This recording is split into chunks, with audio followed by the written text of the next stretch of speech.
Hello students, today we'll see the fifth chapter of your English book, that is the kind-hearted villager.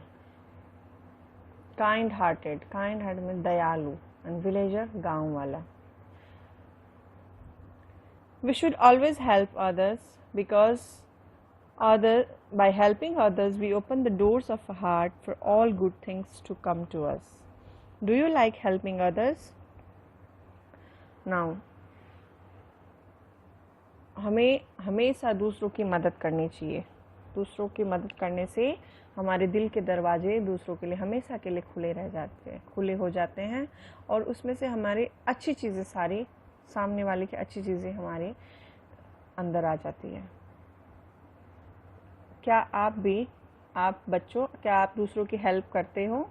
तो दूसरों की help करने से क्या होता है और ना हेल्प करने से क्या होता है, ये हम एक छोटी सी स्टोरी एक गांव वाले के थ्रू हम पढ़ेंगे. Let's see. दूसरों की मदद करने से हमेशा सामने वाले का भला ही होता है. Once Mohanlal, a merchant, that is businessman, was traveling by train. He felt thirsty यानी प्यासा. As the train reached a small station, he decided to get down and go in search of water. Search मतलब पानी की तलाश में. However, just as Mohanlal reached the water tap, the train started moving. He rushed down the train but missed it. Since there was no more trains that day, he decided to find a place for a day's stay. एक छोटी सी story है मोहनलाल की. मोहनलाल जो कि businessman होता है, merchant होता है, एक बार वो ट्रेन से ट्रैवलिंग कर रहा था. ही फील थर्स्टी, उसको प्यास लगी तो उसने सोचा नीचे स्टेशन से पानी भर के लाए. तो नीचे पानी की जैसे ही वो नीचे उतरा, वाटर टैप उसको दिखा, पानी का नल दिखा तो उसकी तरफ जाने लगा.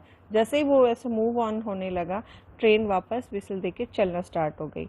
लेकिन वो भाग के ट्रेन पकड़ने की उसने बहुत कोशिश की, but he missed his train, यानी उसकी ट्रेन छूट गई. Since there was no more train, और वो क्योंकि छोटा स्टेशन था, अब दूसरी ट्रेन भी नहीं थी, तो उसने सोचा कि आज मुझे गांव में ही रुकना पड़ेगा. तो आज उसने गांव में ही अपना दिन बिताने का सोचा.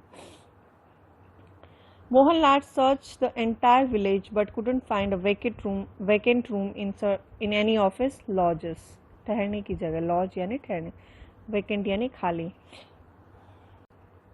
मोहनलाल ने पूरे गांव में बहुत सारी होटल्स और में ट्राई किया, लॉज में ट्राई किया, कहीं ठहरने की जगह मिल जाए, लेकिन उसे कहीं नहीं मिला. ऑल वेर पैक्ड, सब पैकअप थे.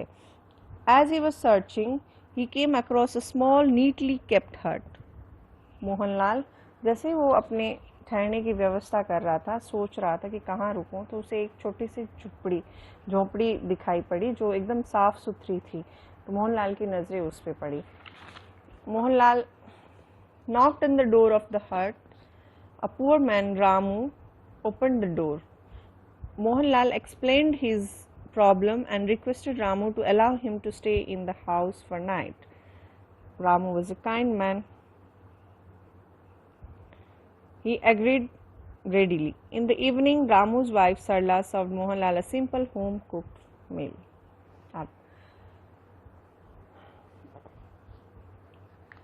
उसने झोपड़ी में जाके उसने नॉक किया, उसको खटखटाया, बजाया, तो उसमें से रामू निकला, जो एक वो पुअर मैन यानी ये गरीब रामू था.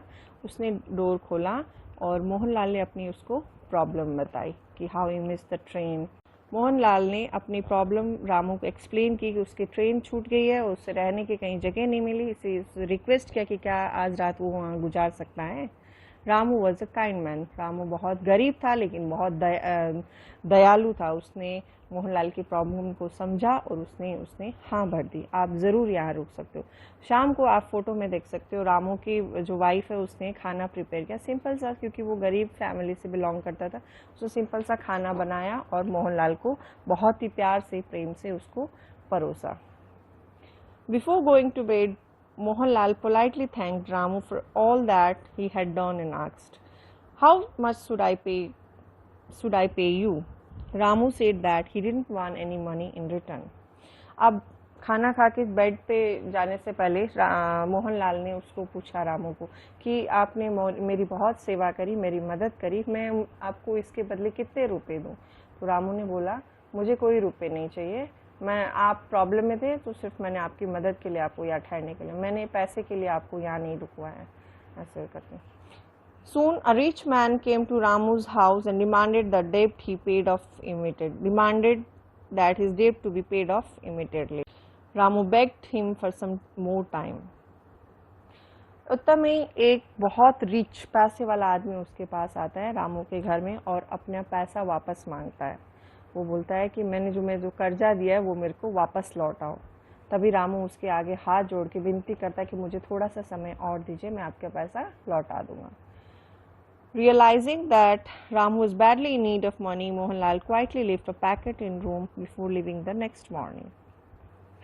अब ये चीज़ मोहनलाल को समझ में आ गई थी, रामू को पैसों की सख्त ज़रूरत थी, तो उसने क्या किया, एक पैकेट में बहुत सारे पैसे डाल के जब घर छोड़ के निकलने वाला था तब उसने वो पैकेट रामू के घर पे छोड़ दिया चुपके से, बिना बताए।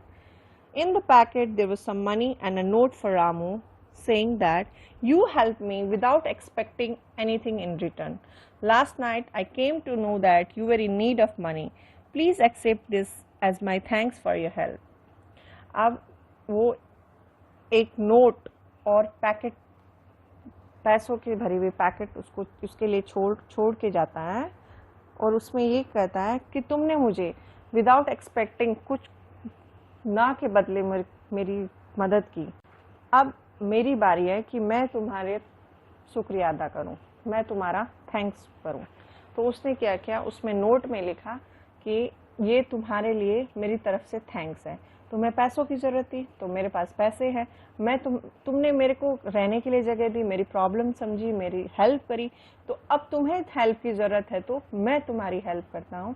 तुम्हें पैसों की ज़रूरत है तो ये पैसे आपके लिए हैं, तो please accept me as my thanks. और इस पैसों को मेरे थैंक्स के रूप में रखो, ना कि मैंने आपको लिए जो सेवा आपने मेरे को की है मैंने उसका बदला नहीं चुकाया, मैंने उसका पैसा नहीं चुकाया, मैं बस आपको थैंक्स कहता हूँ। और तो मतलब आज रामू ने मोहनलाल की हेल्प करी तो उस पर क्या हुआ, जब उसको ज़रूरत पड़ी तो भगवान ने भी मोहनलाल के थ्रू रामू की हेल्प करी। तो हम हमेशा किसी को भी ज़रूरतमंद हो, कोई भी ज़रूरतमंद, छोटे रूप में चाहे बड़े रूप में, हमेशा दूसरों की मदद करनी चाहिए, इंसान को अच्छा व्यवहार करना चाहिए।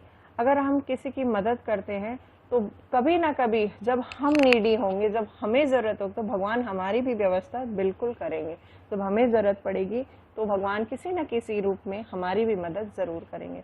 तो हमेशा नीडी की हेल्प करना, that is a very good habit and you should all follow this. So students, you all will read the chapter very clearly, carefully, underline the hard words. वैसे मैं हार्ड वर्ड्स का एक अलग video बना के दूंगी आपको, और जो हार्ड वर्ड्स है, हार्ड लेटर्स वाले है, उसको स्पेलिंग को आपको पढ़ना है, लर्न करना है और चैप्टर को बहुत अच्छे से वैसे आपको समझ में आ गया होगा, I have explain it you. And read the chapter 2 to 3 times, and we'll do the exercise later.